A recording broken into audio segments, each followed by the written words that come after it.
জ্বলে যাচ্ছে উজির, জ্বলে যাচ্ছে, আমার সর্বাঙ্গ জ্বলে যাচ্ছে। কেন কেন জাহাপানা, কেন জ্বলে যাচ্ছে কেন? রাগে উজির, রাগে। ও রাগে? কার ওপর রাগে জাহাপানা? একবার শুধু মুখ দিয়ে তার নামটা প্রকাশ করুন। তলোয়ারের এক কোপে যদি তার ঘাড় থেকে মাথা আলাদা করে না দিয়েছি তো। আরে দূর, অন্য কারোর ওপর নয়, রাগ হচ্ছে আমার নিজের ওপর। কেন কেন জাহাপানা, নিজের ওপর কেন রাগ হচ্ছে? হ্যাঁ, নিজের ওপর রাগ হচ্ছে কেন? বুঝবো, আবার জিজ্ঞেস করছো কেন? আজ এতগুলো বছর ধরে এত চেষ্টা করেও বেটাকে কাবু করা গেল না।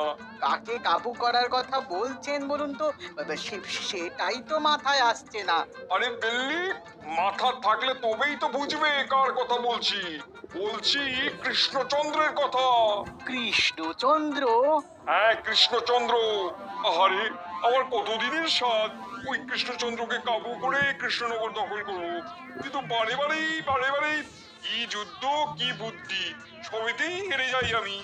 সে আর কি করবেন হুজুর, যার যেমন নসিব। খামোশ! আমি তমাম বাংলার নবাব, নিজের নসিব আমি নিজেই বানাই।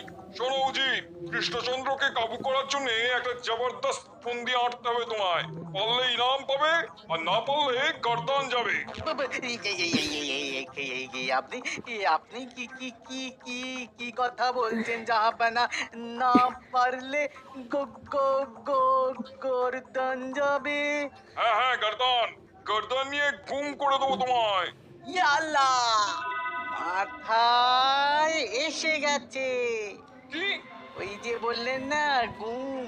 জাহাপানা, কৃষ্ণচন্দ্রকে গুম করে দিতে হবে। বহুত খুব। তা কিভাবে গুম করবে? শুনেছি খুব ভোরবেলায় কৃষ্ণচন্দ্র একা একা বাগানে পায়চারি করে। আশেপাশে তখন কোনো প্রহরী থাকে না। হ্যাঁ, কথাটা আমি শুনেছি বটে।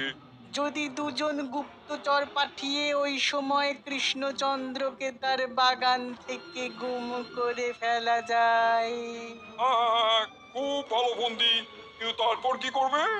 বেটাকে আমাদের মুর্শিদাবাদে তুলে এনে ভয় দেখিয়ে যদি ওর বিষয় আশয় লিখিয়ে নেওয়া যায়, তাহলে কেমন জমবে বলুন তো ব্যাপারটা?